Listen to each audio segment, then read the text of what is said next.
technology and that lets you save. Who cares? True Form Life. Green look. Welcome to Exploring Mind and Body with Drew Tadia. Drew is an expert in nutrition, fitness, lifestyle, and more. And he wants to help you live a healthier, longer, and more active life. Now here's your host, Drew Tadia.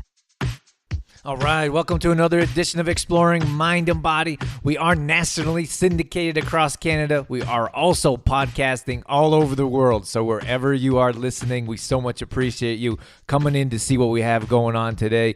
I am bringing on another guest, J.B. Glossinger, who is an absolute treat. He is a podcasting pioneer, I would say. He's going to talk about how he's one of the first who put these podcasts together. Not really sure exactly what they are. JB is super positive. He's known as the morning coach, and he's going to talk about all kinds of ways to stay positive, go after your dreams, which is one of his main focuses, inspiring others to live their dreams. He's also written a book called The Sacred Six, the simple step-by-step process for focusing your attention and recovering your dreams.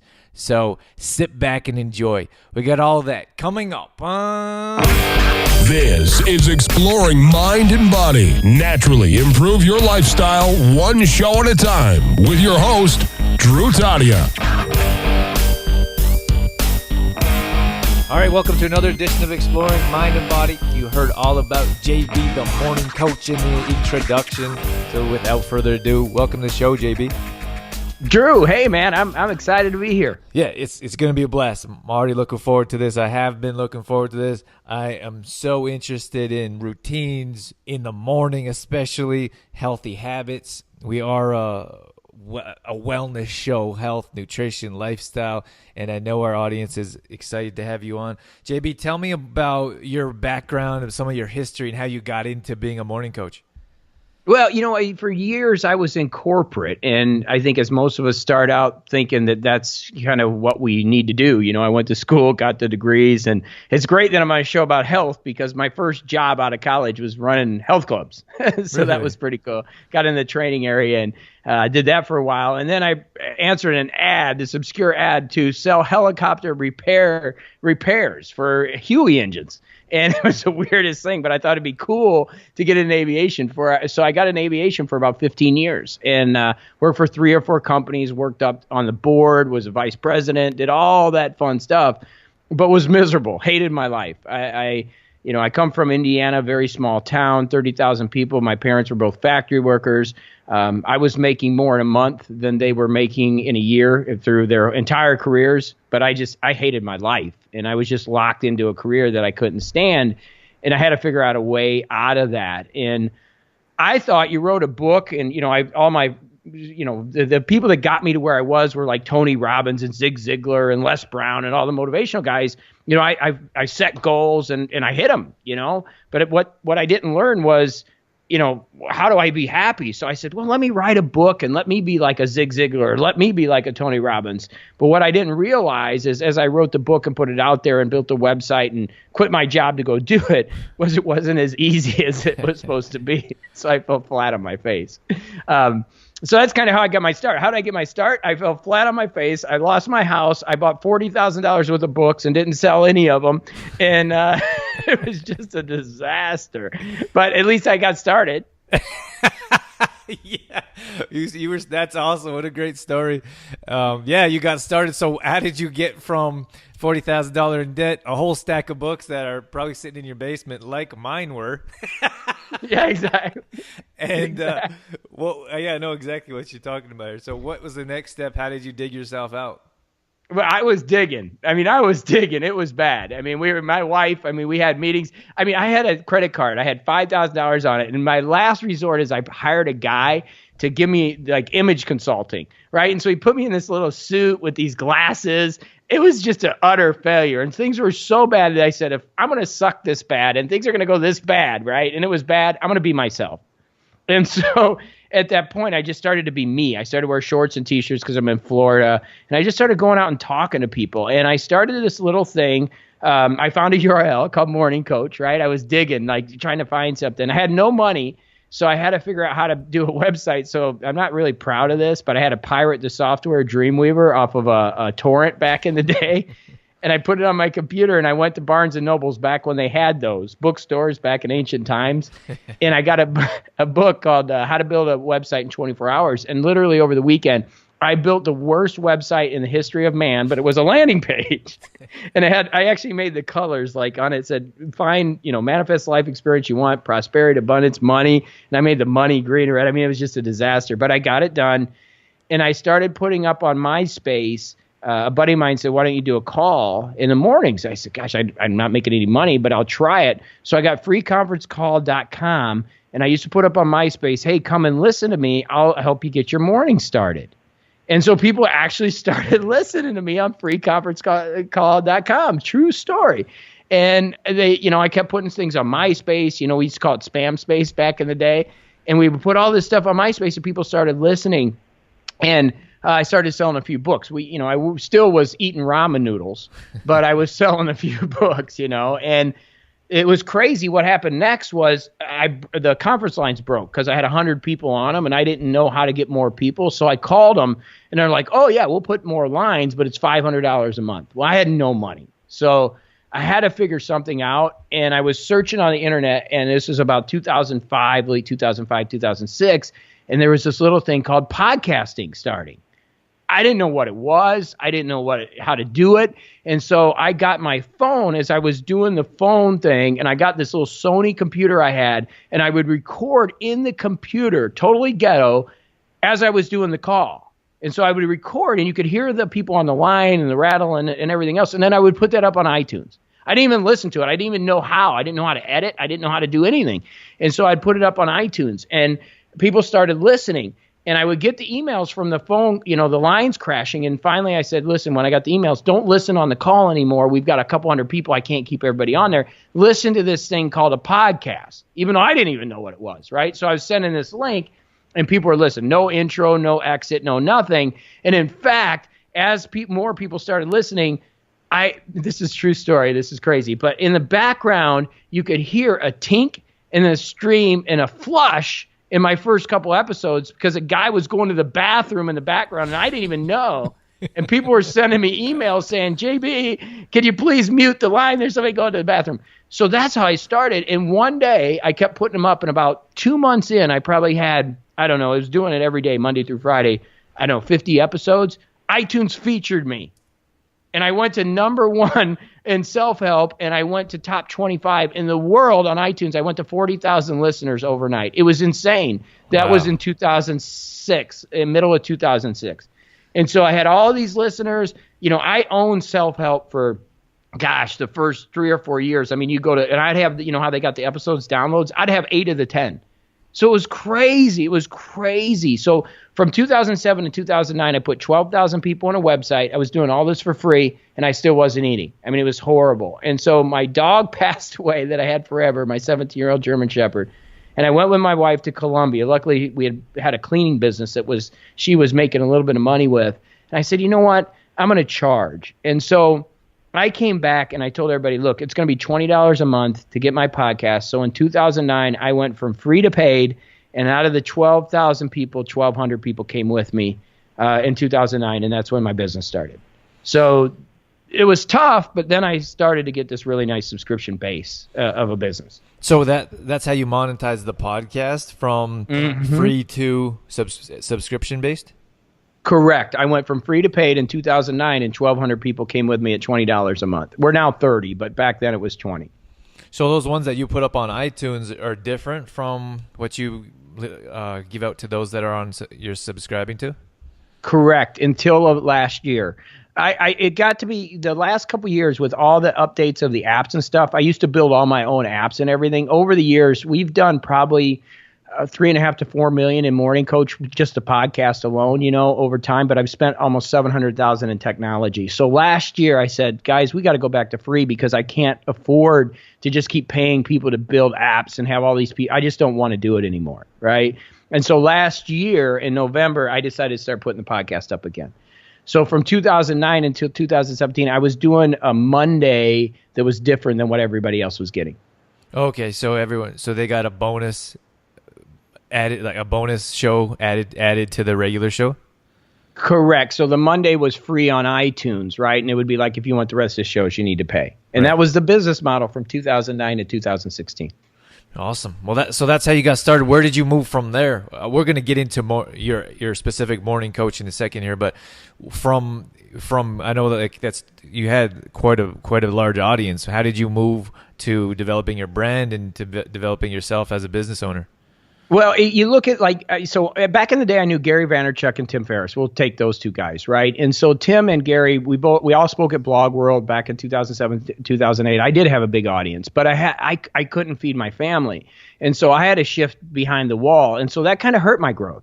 So I'm not known. I mean, people don't know me, but I think I'm one of the few people that was able to create a subscription podcast. I don't know many people that have done it, right? And so over the years, I kind of got spoiled.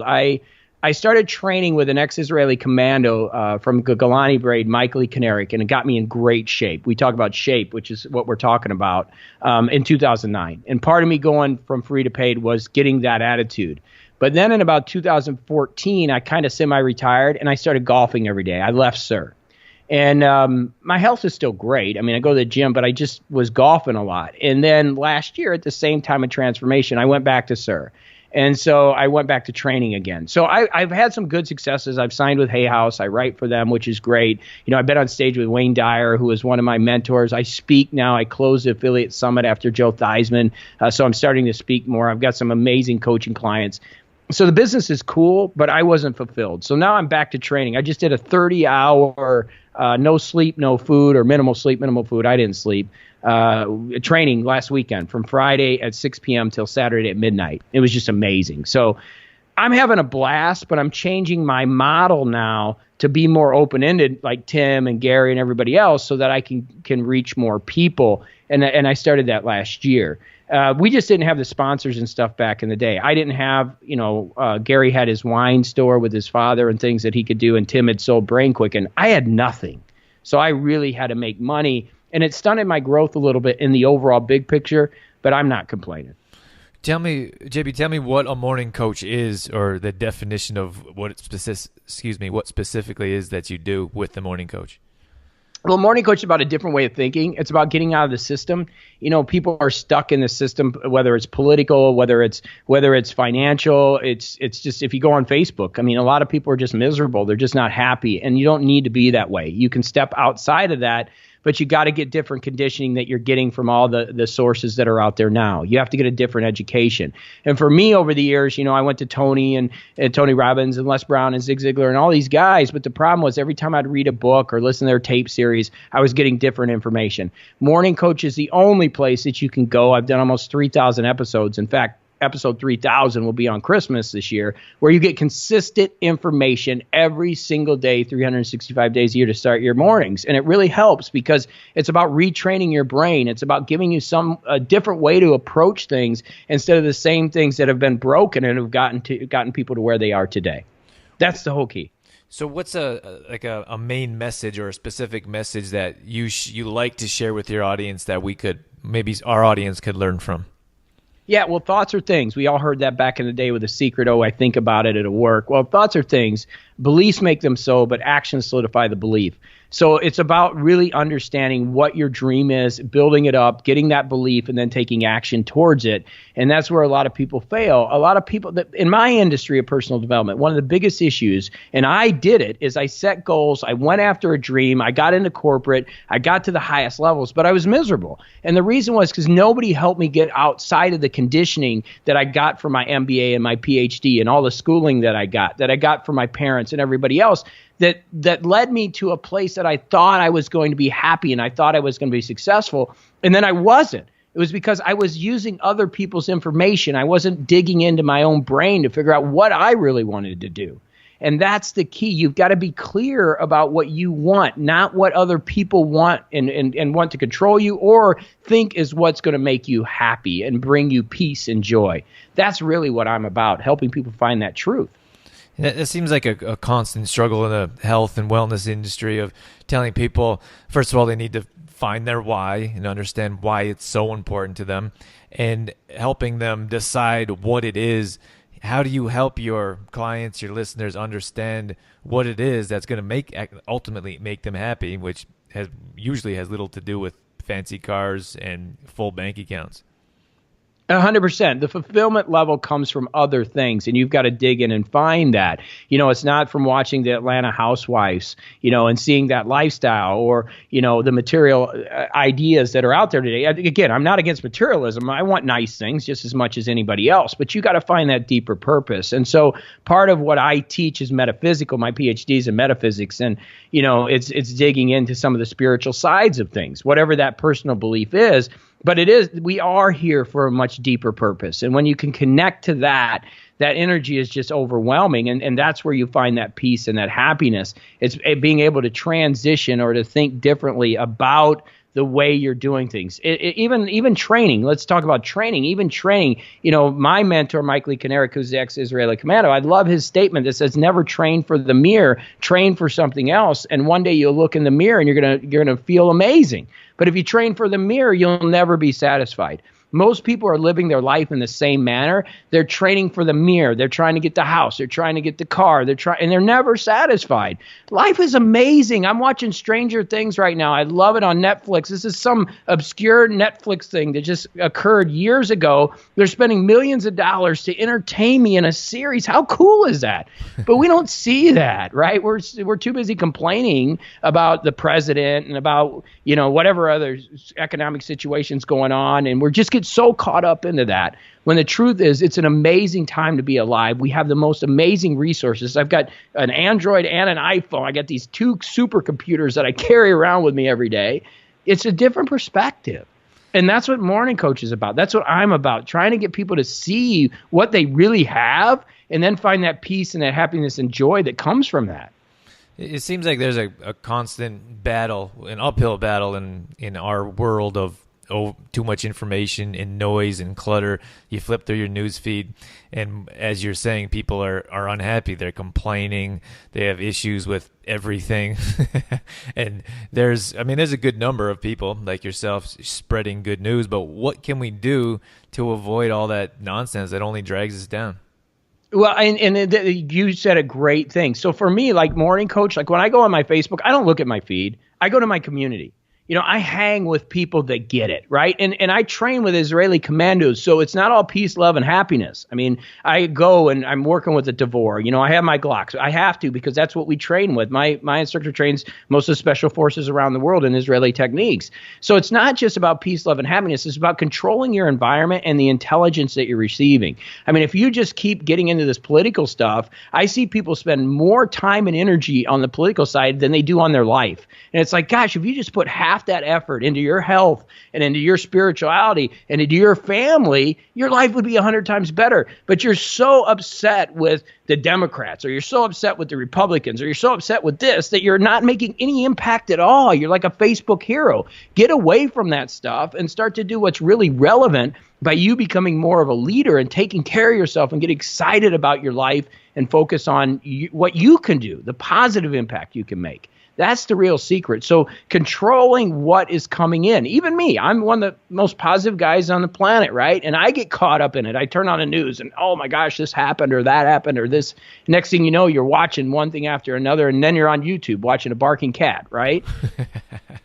You got to avoid those distractions. They're not serving you. They're not serving you. You have to become part of the solution instead of part of the problem.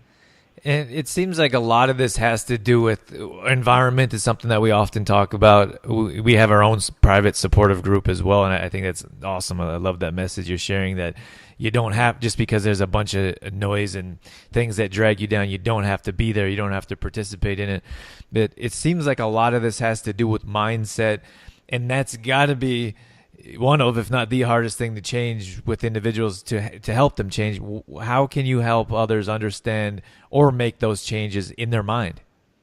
It's all about consistency. So if you think about the way things are work in our brains, it's all about neuroplasticity. So if you think about a ski slope, in a ski slope, what happens is, let's say we're getting on fresh powder and you're up north, right? So you're up in the powder, right? I'm in Florida and I'm talking about skiing, but if you think about snow and you're going down a hill, it's this beautiful, fluffy, puffy snow. You jump on that ski slope and you go down and it's awesome the first time. The second time you go down, it gets a little bit deeper. The third time, it gets a little bit. By the fourth time, everybody's going down there. You got to run, and it's a rut. Right? It's all the way down to snow. That's the same way our thinking is. So the more we think about certain things, the more that we're consistently bombarded by the environment or by certain thoughts, we're creating neural pathways. Actually, neural pathways are firing together so that we think a certain way. What we got to do is we got to jump off that rut, and we've heard stuck in a rut. That's what it is. We got to jump off that rut and jump on another fluffy, powdery area and think differently. That's the whole key. So you've got to get different information that is serving you now. So if you're not happy, if you're not financially where you need to be, if you don't have peace, if you feel violence in your life and you feel upset, then you gotta think about something different. You gotta go a different direction. You gotta get different information. The information you're getting is not serving you.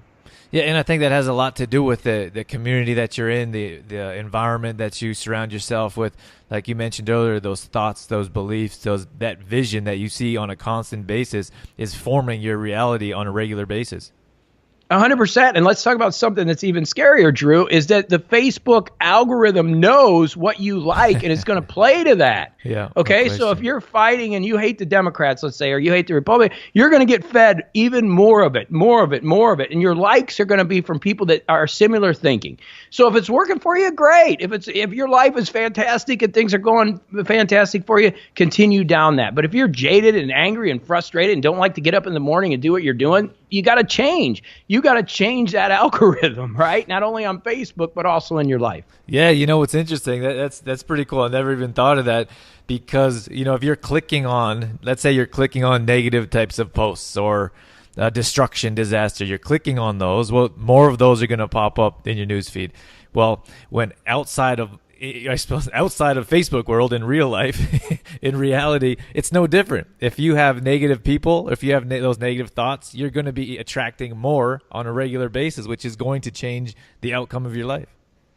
100%. And that's what's going on. And I see it every day with what I do. Luckily I'm able to see the transition of people that come on board and we work with and we talk and we see the changes that come. And, it's great for, Drew, people like us and people that are listening to the show are successful, right? They're anybody that's listening to your show or my show, they're people that get it. What's sad for me is the people that don't get it. The abused women out there that are abused and they're just not getting the information. Right. And so our job is, to get people to listen to your show, get people to listen to my show, get a different message out there than what is playing in all these people's minds and let them know there is some hope.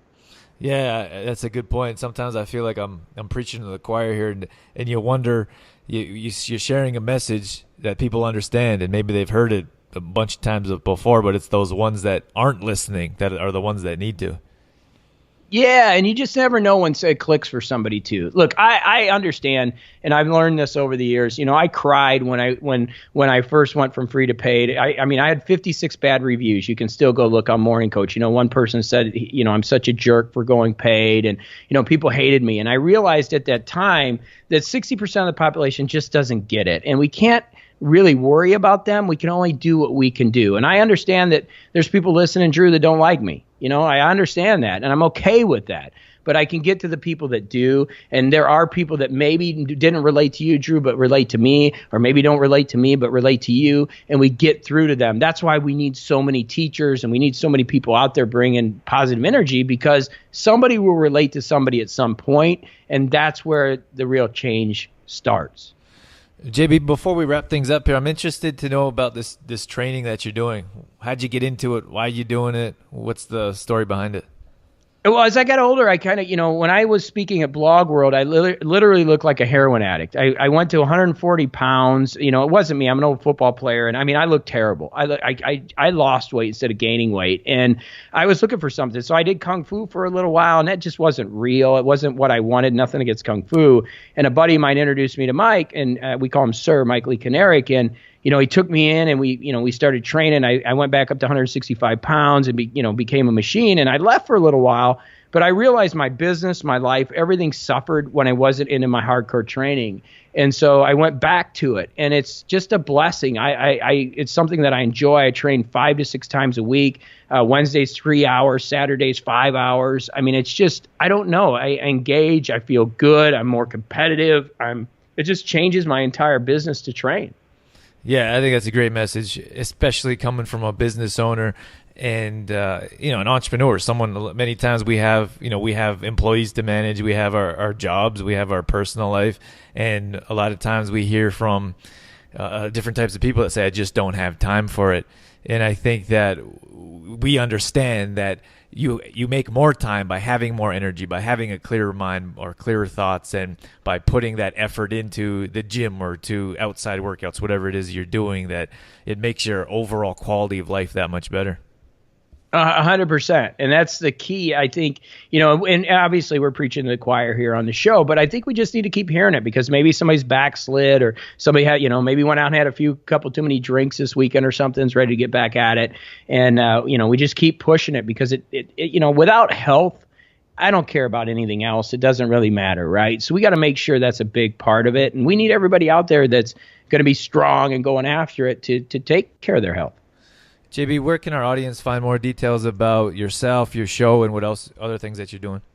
Yeah, that's cool. I set up a special link so they can go to morningcoach.com/explore, EXPLORE, morningcoach /explore. And I have what's called level 1, which is a free level. Listen to the podcast. We got a bunch of free resources like Wake Up Pumped and cool stuff. And you sign up and we get everything to you. So it's a cool way to kind of learn about what we're doing. So that link right there will take us straight to all the details about yourself and what you have to offer. Correct. Yeah. morningcoach.com/explore is a good place. And then obviously morningcoach.com. There's a lot on there. Fantastic. JB, thank you so much. This flew by. So much appreciate your time for coming on and sharing your insights with us. No problem, Drew. Great to have you. And hey, I love what you're doing. We just got to keep putting the great energy out there, brother. True Form Life. All right. That's going to wrap things up for this edition of Exploring Mind and Body. As always, thank you so much for being here. Thank you for tuning in to see what we have going on. I hope you got something out of that interview. I absolutely loved that interview. It's surprising to me how much JB and I had in common. To be honest with you, when I started out, I started listening to Les Brown, Tony Robbins, Zig Ziglar. That's how I got into the self-help industry as well. So that's kind of cool. Those guys kind of helped me change my life in a positive way. And I'm pretty sure at some deep level they helped inspire me as well to help others. So very cool. And then the other thing I want to mention, I think many of those that have written self-published books are kind of in the same boat, where we're like, oh, let's write a book and we'll publish it and make a bunch of money. And unfortunately, it doesn't always work like that. Like JB, I had a stack of books in my basement, and it took some time to sell, and it took a whole lot of effort. And it was basically just you sitting around cold calling, trying to get book signings, getting your book in bookstores, and getting in front of an audience, because that's what really matters. But I think it's so cool to be able to sit here and talk with JB. He started way before I did. And he's got some great connections. He knows some people that have been in the industry for a while, and he's still doing it. And I think that's all that matters when it comes down to it, is you're still okay with failure. You're still pushing forward. You're still finding ways to reach your audience and help influence people. And JB's doing a fantastic job. His podcast has millions of downloads. He's been doing it for so long, and he does one every single day, I believe. So I'm going to go over there and check that out. You should check it out as well. He also has a website as well. It's just called morningcoach.com. So definitely check out JB. I'm looking forward to staying in touch with him. As more details as what we have going on, we're at trueformlife.com. We have a free 10-day fitness challenge. If you want to get going in the right direction, we offer a brand new workout each day. So come in and check that out and find some motivation to get you going in the right direction. I love morning routines, so maybe you can get going with some morning workouts. We also have a monthly membership group I want to tell you about here briefly. We put together recipes, grocery shopping lists, and group support is a big one. We're always there to help you get going and supporting you and offering you accountability. And we offer regular fitness routines. We offer that for $1 exclusively for Exploring Mind and Body listeners for the first month. So you're certainly welcome to check that out. Just head over to trueformlife.com, send us a message, let us know you're a listener and you're interested in trying it out, and we'll get you going. All past shows are going up on exploringmindandbody.com. And don't forget to download our free app on any Apple device. That's it. That's all I got. I'm out of here. As always, I'm your host, Drew Tadia. And health and fitness for a better world. You've been listening to Exploring Mind and Body with Trueform Life's Drew Tadia, fitness expert. To find out more about the show, Drew Tadia, or to listen to past shows, visit exploringmindandbody.com.